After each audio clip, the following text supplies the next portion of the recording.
Meghan, a geriatric mother. The family claims and states that Meghan had a hysterectomy. How can a woman with a hysterectomy be pregnant? And most of all, why did the royal family go along with this? And what's going to happen now that this has come out? This is a punishable crime. This is fraud at the highest levels. Things just got a whole load worse for Meghan Markle because her sister Samantha ain't going anywhere. I do believe because there are no delivery certificates. They called her the modern Cinderella, but the glass slipper didn't just fit. Meghan Markle forced it on, cracked it, and then tried to sell the shards to Netflix. In my opinion, she would still be a waitress if it wasn't for Dad. From Hollywood hustle to Buckingham backlash, Meghan turned the royal fairy tale into a headline factory, somehow making herself both the victim and the director. Did you make Kate cry? No, the reverse happened. Every speech, every tear, every private confession was perfectly timed for maximum drama.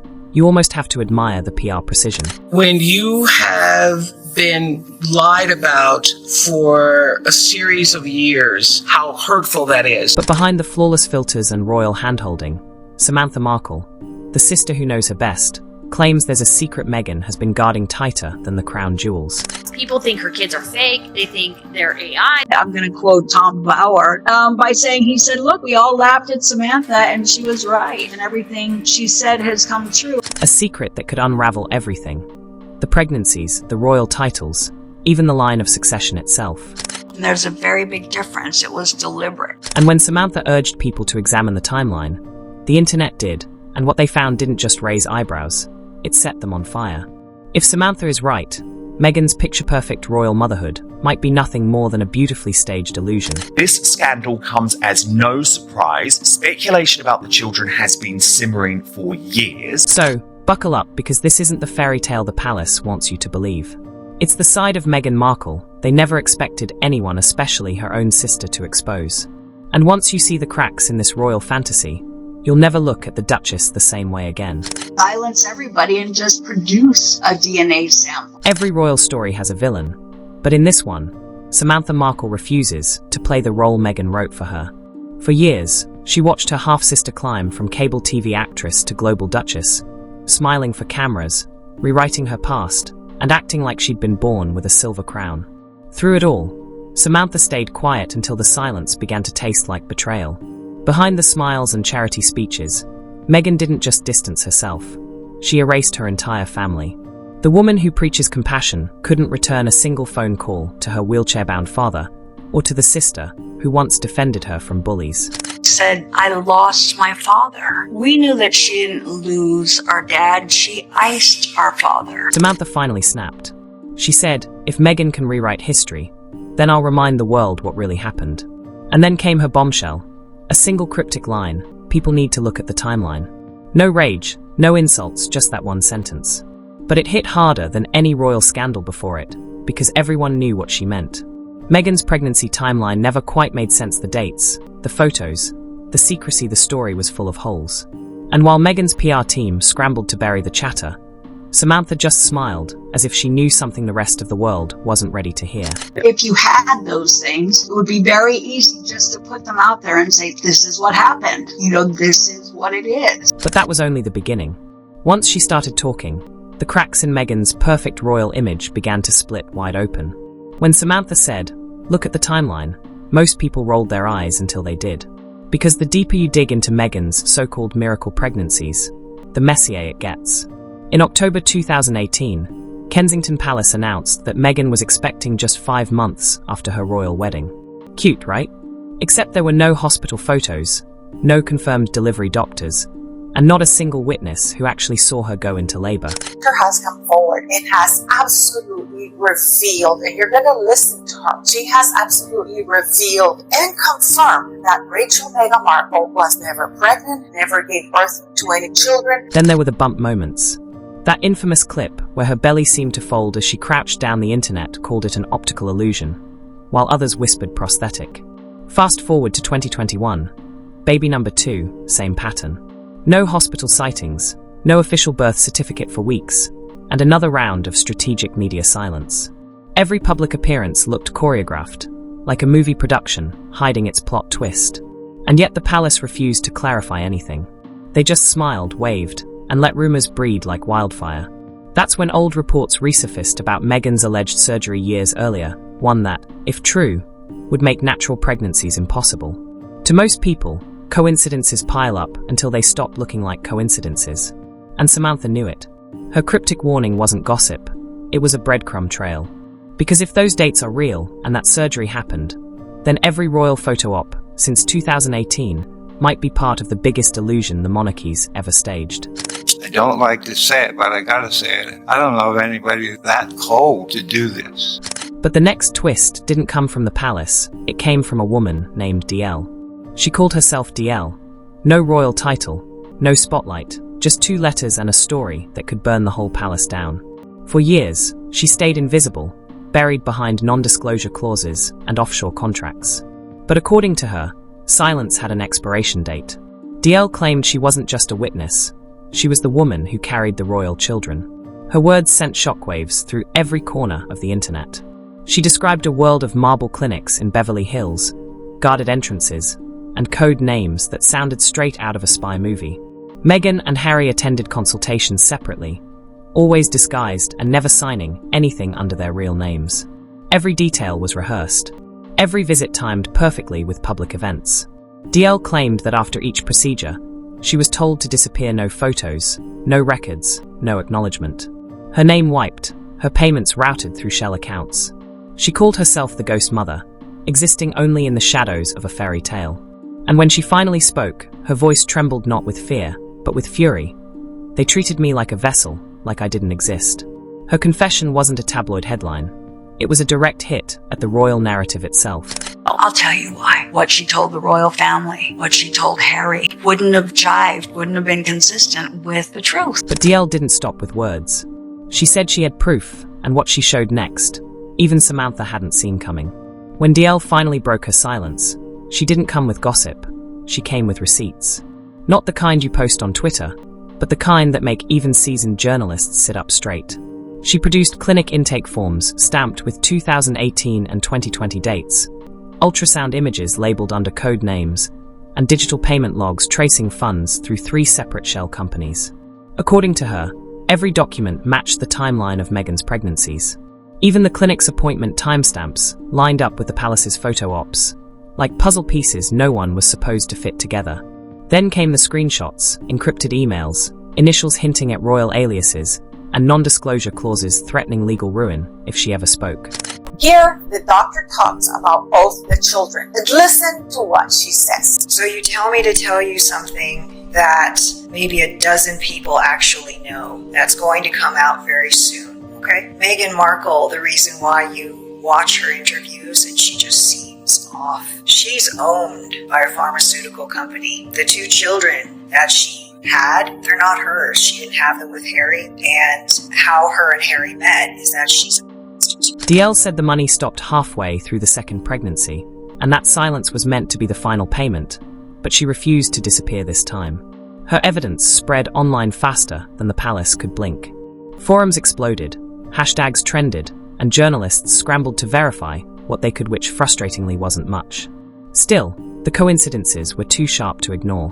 DL ended her reveal with a single sentence that froze comment sections. "If I'm lying, I'll take a DNA test on live TV." That challenge turned rumor into revolution, because now it wasn't just about whispers or paperwork, it was about proof.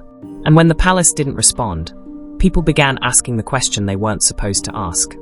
What if she's telling the truth? And when you're pregnant, there's not a pillow under your skirt. And there's live footage of her walking towards camera with her abdomen swaying left to right in a black and white checkered dress. The moment DL threw down her challenge, the internet lost its mind. "I'll take a DNA test on live TV," 16 words that detonated across social media like fireworks over Buckingham Palace. News outlets raced to cover it. Hashtags trended worldwide. Comment sections turned into battlefields.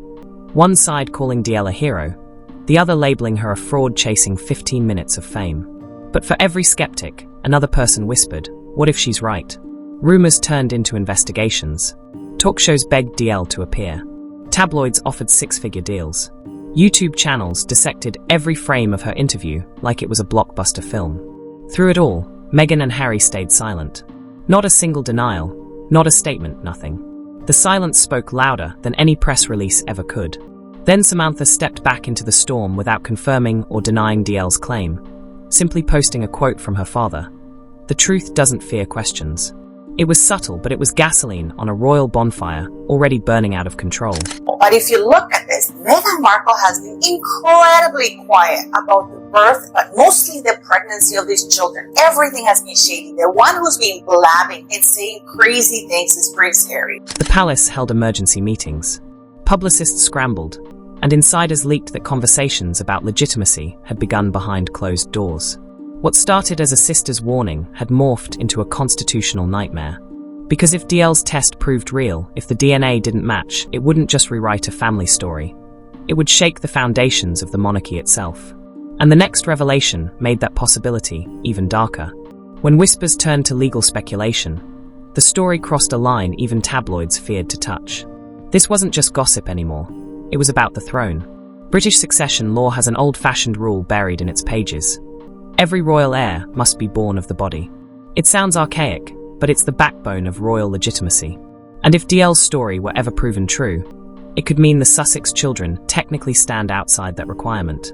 One unverified rumour suddenly had the power to ignite a constitutional headache centuries in the making. Why have they simply not made an announcement to the fact that all of this speculation about the children's arrival?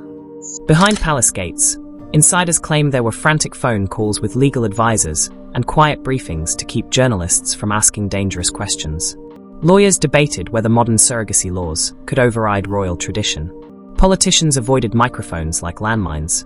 Meanwhile, the public split down the middle. Some defended Meghan, arguing the monarchy should modernize.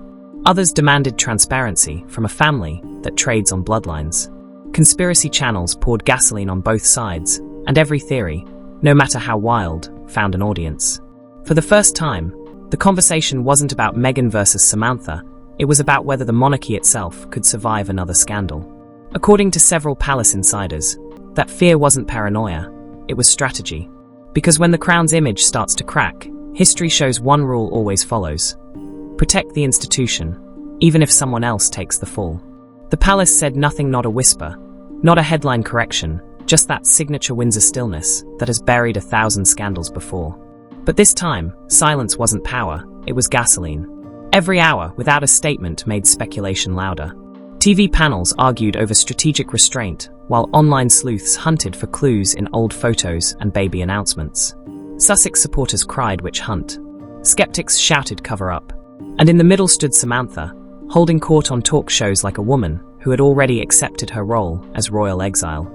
She spoke with a calm that felt dangerous. No rants, no name-calling, just carefully chosen phrases about truth, dignity, and family accountability. Each interview added another crack to Meghan's pristine public image. She even hinted there were more receipts waiting if the palace tried to bury her again. I think the palace and the machinery of the monarchy needs to take Harry and Meghan more seriously and make sure that Harry and Meghan's antics don't impact the future of the crown. Meanwhile, the media circus went feral. Paparazzi stalked hospital records. Lawyers debated privacy rights. Even royal historians admitted they'd never seen the public so divided. Every unanswered question became a new headline. Every rumor, a potential revelation. Through it all, Meghan and Harry's silence grew heavier. To critics, it looked like guilt. To fans, defiance. To everyone else, confusion wrapped in PR. And just when the noise reached its peak, Samantha dropped one last statement no spin doctor could soften. Quietly.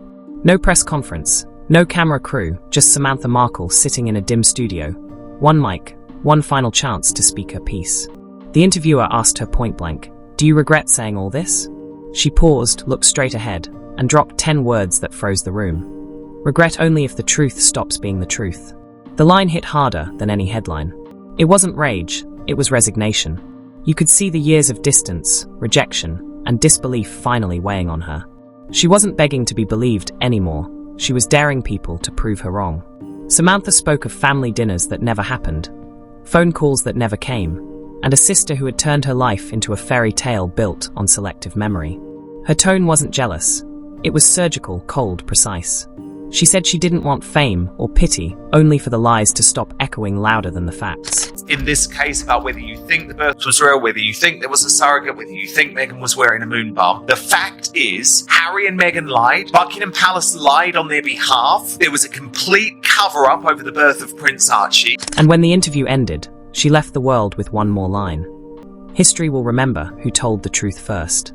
The clip went viral within hours. Supporters called her brave. Critics called her cruel. But everyone watched. Because whether you loved or hated Meghan, one thing was undeniable. Samantha's words cracked the royal illusion wide open. For the first time, the fairy tale didn't end with happily ever after. It ended with a question no one could answer. After all the whispers, interviews, and evidence that set the internet on fire, what's left? A family divided, a monarchy dodging questions, and a sister who refuses to be silenced. Maybe Samantha's claims are fact. Maybe they're fury. But one thing's certain, they've exposed cracks in the royal image that no PR team can ever fully repair. When truth becomes a battlefield, reputation is the first casualty. In this story, everyone's bleeding. The Duchess, the sister, the palace itself. Before deciding who to believe, you need to see what started this storm. The previous deep dive uncovered how Meghan's pregnancy story unraveled when Candace Owens dropped shocking proof that left royal insiders scrambling. It connects every detail. You've just heard the timelines, the secrecy, the receipts, and it changes everything. If you thought today's revelations were wild, you haven't seen anything yet. The next chapter might just expose the truth completely.